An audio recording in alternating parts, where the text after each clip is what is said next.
Olá, queridos, paz do Senhor, que a bênção do Senhor seja sobre sua vida. Veja bem o que a palavra do Senhor diz. Quem então é Paulo? Quem é Apolo? Segundo, são ministros pelos quais crestes, conforme o Senhor deu a cada homem. Eu tenho plantado, Apolo regado, mas quem dá o crescimento é Deus. Quem dá o crescimento é Deus. Vamos falar sobre isso hoje. Vamos falar sobre o crescimento. Nós vemos uma grande necessidade de analisarmos isso para termos um amadurecimento. Nós vamos falar sobre isso agora e eu queria que você pudesse se achegar conosco. Seja muito bem-vindo aí. Bom dia para você e toda a sua família.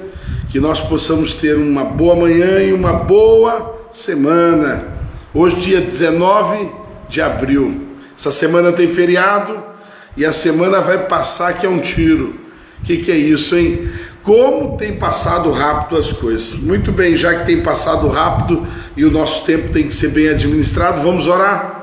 Bom dia, Dercy, bom dia, irmã Tereza, Fabrício, bom dia, Silnei, bom dia, Thelma, bom dia, Daça, bom dia, Bia, lá de Carlópolis, bom dia a todos os nossos irmãos, Sueli, a todos os demais, sejam bem-vindos. Amém? Vamos então a esse bate-papo aqui com a palavra de Deus. Queria que você pudesse compartilhar já cedo aí. Enquanto isso, eu quero fazer uma oração e nós vamos explanar um pouquinho esse assunto a respeito de que Paulo e Apolo, segundo ministros, eles plantaram, mas quem deu o crescimento? Um planta, o outro rega, mas quem dá o crescimento é o Senhor. Vamos falar sobre isso. Primeiro, oremos ao Senhor. Papai querido, nós queremos colocar a cada um de nós diante das tuas mãos, para que o Senhor nos sustente, nos guarde, nos proteja, supra as nossas vidas de toda necessidade que tenhamos, que a tua boa mão possa ser sobre as nossas vidas, que o Senhor nos guarde, nos proteja, nos alegre, nos fortaleça e que tenhamos mais um dia, mais uma semana abençoada. Estou bem certo, Senhor, de que se estamos aqui é porque a tua boa mão tem permanecido sobre as nossas vidas. Então, fica conosco e dirija as nossas vidas e que esta palavra seja palavra libertadora sobre os nossos corações, em nome de Jesus. Queridos, sejam bem-vindos aí então e vamos falar sobre a palavra de Deus. Ontem falamos, já demos uma introdução em carta de 1 Coríntios capítulo 3, falamos a respeito do versículo 1, onde fala sobre Paulo não poder falar com os membros da igreja de Corinto. Ele não pôde falar como, espirituais, falou com eles como carnais, porque não eram crescidos, porque não eram amadurecidos, porque não tiveram tempo de maturação suficiente. E Paulo vai precisar falar com a igreja como carnais, como crianças, nenéns na fé. Muito bem, não quer dizer que eles não sejam salvos, não é essa a questão. Porque o que se traz muito lá de trás é um entendimento assim, tudo quando se fala carnal, quando se fala pecou, já associa perdeu a salvação. A salvação não é tão fácil perder. Também não quero dizer com isso que você não tenha que se santificar. Tem que santificar. A palavra diz, sem santificação não verás ao Senhor. Então eu preciso me santificar. Mas também não é assim, toda manhã eu acordo e meio-dia eu peco e à tarde eu preciso ganhar a salvação de novo. Não é assim. Muito bem, falamos sobre isso ontem na igreja e hoje estamos dando continuidade aqui a um assunto que eu acho interessante. Paulo, ele vai falar aqui a respeito de pelo menos 3 coisas muito importantes no capítulo 3 de 1 Coríntios. Ele vai falar numa ótica de família. Ele vai olhar para a igreja como uma família. E uma família gera maturidade. Uma família gera maturidade. Nós casamos, eu e a Lé casamos, e nós geramos 2 filhos, e os filhos passaram pela infância, trocaram as fraldas, cresceram, caminharam sozinhos, hoje já estão jovens. Amanhã ou depois casa, e assim é a maturidade. Casam e vão ter os seus filhos, e assim é a maturidade. Muito bem, Paulo olha para a igreja e analisa como uma família. Precisa haver maturidade. Tem que haver maturidade. O segundo ponto que Paulo vai olhar para o capítulo de número 3, ele vai olhar e ele vai entender que precisa haver quantidade. Quando ele olha como um campo onde se planta e precisa haver o crescimento. Ontem eu preguei na igreja sobre crescimento. O que se espera de algo que se planta é que cresça naturalmente. Até mesmo o mato, até mesmo as ervas daninhas, você espera que elas cresçam. Então é natural esperar o crescimento. É natural, é óbvio. Paulo vai olhar então, por isso que ele vai começar a citar um comportamento que ele analisou como estranho. Ele analisou porque ele pergunta assim: quem então é Paulo? E quem é Apolo? Serão ministros pelos quais cresce, conforme o Senhor deu a cada homem? Eu tenho plantado, Apolo regado, mas Deus é quem dá o crescimento. Mas Deus é quem dá o crescimento. Porque eles tinham dificuldade de entender isso. Uma parte da igreja era de Paulo, uma parte da igreja era, de Apolo. Uma parte, ou seja, o partidarismo, ele atrapalha o crescimento. Ele incha, ele não cresce, ele incha. E o inchar não é crescimento sadio. O crescimento sadio é um crescimento que é pautado segundo a ordem, do Senhor, o milagre do Senhor. O Senhor que dá o crescimento ao seu tempo. Espera no Senhor e o crescimento será natural. Eu quero que você entenda comigo aqui uma coisa, analise até comigo. Analise comigo, por que é que nos dias atuais a gente vê tanto esse suposto crescimento do Evangelho? Onde as pessoas elas ficam um pouco em um ministério e de repente já formam um novo ministério e aí um monte de gente vai junto. Queridos, há uma insubmissão que paira nesse século. Há uma insubmissão, as pessoas elas simplesmente são partidaristas, elas querem entender da sua forma, não querem ser contrariadas, e quando contraria, elas abrem um ministério, elas começam um ministério interessante, sempre vai ter pessoas que vai seguir elas. Então, o que a Bíblia ensina é que nós devemos nos submeter, nós devemos fugir, dos partidarismos, porque quem dá o crescimento é o Senhor. A igreja é como um campo e ele terá o crescimento no tempo necessário. Cada uma de nossas obras a seguir, Paulo vai falar sobre aqueles que são cooperadores do Senhor. Versículo 9, ele diz assim: porque nós somos colaboradores de Deus, vós sois lavouras de Deus e edifício de Deus.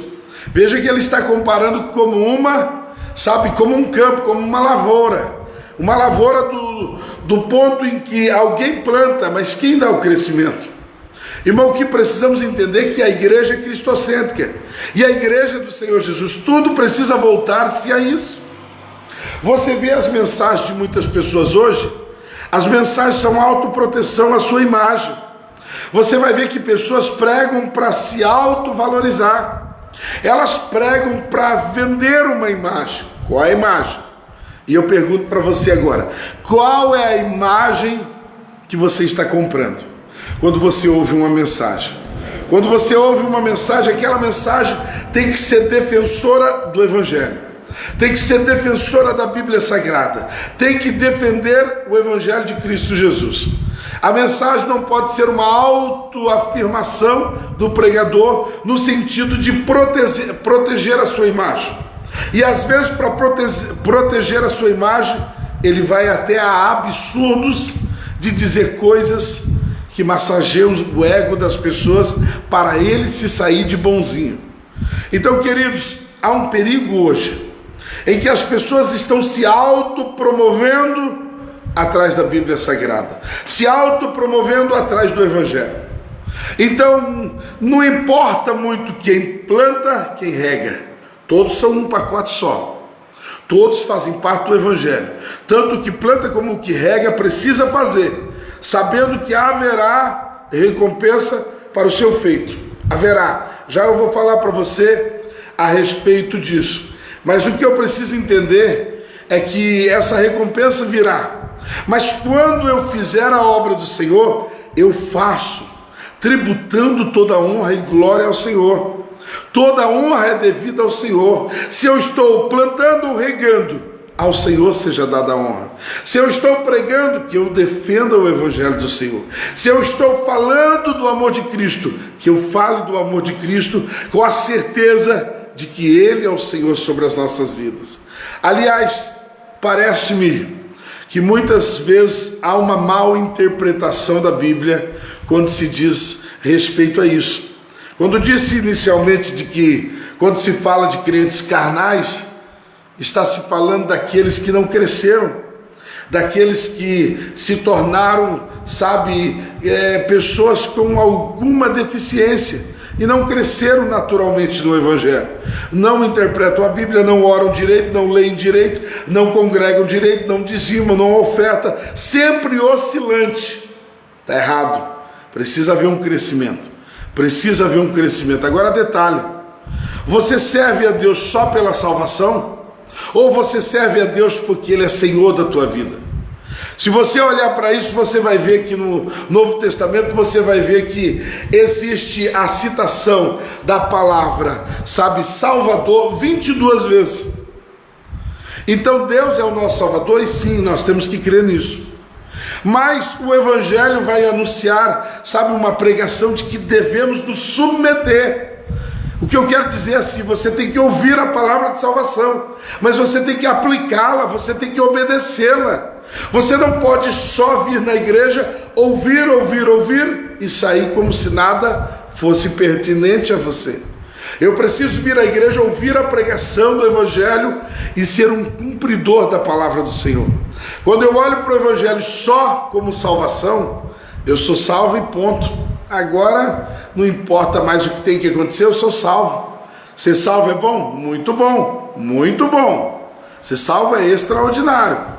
Mas você sabe quantas vezes a palavra Kyrios, a palavra Senhor, Senhor, no sentido Kyrios, no sentido de ser dono, administrador da nossa vida, você sabe quantas vezes a palavra Senhor, entre parênteses, Kyrios, vai aparecer no Novo Testamento? 650 vezes.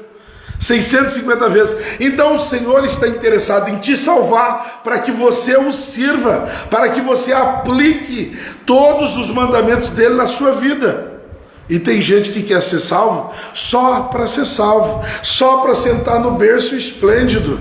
Ei, o Senhor está te chamando para ser salvo e ser um cumpridor do Evangelho do Senhor, dando glória e honra ao Senhor sempre, porque a Ele é devida.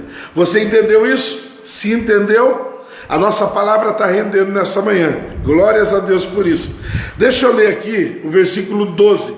Estamos lendo hoje 1 Coríntios 3, versículo 12, diz assim: agora, se algum homem sobre este fundamento edificar, veja que Paulo agora vai falar de templo. Primeira analogia de Paulo é como uma família. Segunda é como um campo. Em terceiro, Paulo vai falar como um templo. Agora ele vai dizer se algum homem sobre este fundamento edificar de ouro, de prata, pedras preciosas, madeiro, feno ou restolho, a obra de cada homem se manifestará, pois o dia a declarará. Cada dia vai declarar qual o valor da tua obra. Se ela foi de ouro, valiosíssimo, ou se ela foi simplesmente de feno, palha que queima rapidamente. Qual o valor da obra que você está empenhando dia após dia? Isso aqui é muito gostoso de analisar, Porque qual o valor da obra que eu estou fazendo todos os dias? Eu estou fazendo uma obra do tipo assim, só por obrigação, só por uma escala? Eu vejo assim, sabe, nos dias atuais as pessoas querem cumprir uma escala. Eu preciso ir porque hoje eu estou no louvor, estou na dança, hoje eu estou para pregar, hoje eu estou para dirigir. Elas aparecem na igreja para fazer algo isoladamente. Elas não estão preocupadas na coinonia com a igreja, comunhão. Elas não estão preocupadas, sabe, em revitalizar a sua fé. Elas não estão preocupadas em cumprir, sabe, o papel de permanecer, ainda que às vezes haja alguma dificuldade de permanecer indo, congregando, sabe, reedificando a sua fé. Às vezes eu vejo que as pessoas querem cumprir uma tabela. É religiosidade isso, sabia? Religiosidade. Eu vou porque está na tabela, eu vou porque eu quero ser visto pelo A, pelo B, pelo C. Você precisa, sabe, entender que você está fazendo uma obra, e esta obra será avaliada pelo tempo. Pelo tempo. Olha o que diz aqui: a obra de cada homem se manifestará, pois o dia a declarará. Porque esta será revelada pelo fogo, e o fogo provará o tipo de obra de cada homem. Se a obra que algum homem edificou permanecer, ele receberá uma recompensa. Se a obra permanecer, você construiu um legado. Você construiu um legado. Agora, se a obra de algum homem for consumida, ele sofrerá perda, mas ainda assim ele será salvo. Olha que gostoso, salvo. Então aqui o quesito do texto, quando a gente fala de carnal, não está metendo gente no inferno não, irmãos. Pastor pregou sobre ser crente natural, carnal ou espiritual. Primeiro, você não pode ser mais natural. Você tem que receber Jesus como teu Salvador. Amém. Se você então é carnal, você precisa se despertar para ser um crente em crescimento. Mas não quer dizer que você está no inferno. Não estamos dizendo sobre isso. Aqui Paulo está falando, a obra que você fizer, ela será graduada. Olha que ele vai citar: ouro, prata, pedras preciosas, madeira, feno ou restolho. Cada uma tem uma graduação. Quer entender melhor isso? Quando você vai comprar, o ouro tem um valor, a prata tem um valor, as pedras preciosas têm um valor, a madeira tem um valor. Deixa eu ser claro: o ouro vale a mesma coisa que a madeira. O ouro, você vê uma aliança, um par de aliança custa 1.000 e trelelé. Estou dizendo de uma aliança simples. Por quê? Porque o ouro é valiosíssimo, mas um pedaço de madeira é 10 reais. Então eu estou fazendo só uma comparação para você entender. A tua obra na igreja também precisa ser, sabe, graduada e ser feita com a sabedoria de Deus. Eu não posso congregar, eu não posso servir ao Senhor com a mentalidade humana. Eu preciso servir ao Senhor com a sabedoria de Deus, porque a sabedoria do homem é comparada aqui como loucura. Eu encerro dizendo para você assim: porque nenhum homem se glorie em homens, porque todas as coisas são vossas. Quer Paulo, ou Apolo, ou Cefas, ou o mundo, ou a vida, ou a morte, ou as coisas do presente, ou as coisas ou as coisas vindouras, tudo é vosso. Vós sois de Cristo, e Cristo é de Deus. Ponto. O Evangelho é isso que ele quer pregar. O Evangelho quer você analise como uma família, quer você analise como uma família tem que ter maturidade, quer você analise ele como um campo, tem que ter crescimento, ou se você analisa como um templo, tem que haver qualidade. Qualidade. Eu vou louvar, tem que haver qualidade. Vou na igreja, tem que haver qualidade. Vou servir a Deus, tem que haver qualidade. Aqui Paulo está falando sobre qualidade. Não quer dizer eu vou servir de qualquer jeito. Já diz o profeta Jeremias de que aquele que faz a obra do Senhor relaxadamente será maldito. Olha que coisa séria, irmãos. Então aquele que faz a obra do Senhor de qualquer jeito, esse é considerado para o Senhor como maldito, amaldiçoado. Irmão, a obra do Senhor não se faz de qualquer jeito. A obra que você tem aplicado, ela tem sido comparada a ouro, pedras preciosas, prata, tem sido comparada a feno, ou restolho, porcaria, simplesmente sem valor. A obra que eu desempenho para o Senhor tem que tributar toda a honra a Ele, tem que ser uma obra perfeita para que eu possa receber a devida recompensa em cima disso. Amém? Que Deus te abençoe, que Deus multiplique as bênçãos sobre a sua vida, que Deus possa te abençoar tremendamente. Eu quero orar encerrando com você e que tenhamos uma semana rica em bênçãos e em vitórias. Amém? Vamos orar. Pai, eu quero colocar a vida do meu amado irmão e irmã, aquele que precisa de um milagre agora, uma cura, aquele que precisa de um socorro. Eu quero que o Senhor alcance a todos agora pelo poder do nome de Jesus. Há pessoas de perto, de longe, há pessoas que têm nos enviado todos os dias pedido de oração, por emprego, pelo filho, pela filha, pelos amigos, pedido de oração por si próprio, pois neste momento eu quero colocar todos os pedidos diante do Senhor, e eu quero te pedir, Senhor, faz menção do teu nome em meio, Senhor Deus, a cada um dos teus servos, faz menção do teu nome, que haja milagre, que haja sinais, que o Senhor opere maravilhas em o nome de Jesus Cristo. Eu profetizo a bênção, a vitória sobre a vida de todos nessa segunda e ainda sobre toda essa semana, em nome de Jesus.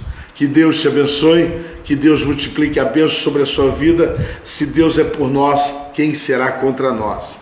E se você começou uma obra, lembre-se que o Deus que começou essa boa obra, Ele é fiel para terminá-la, e terminá-la de uma forma em que seja merecedora, que a obra que você está desempenhando possa ser comparada ao ouro, em o nome de Jesus. Um ótimo dia.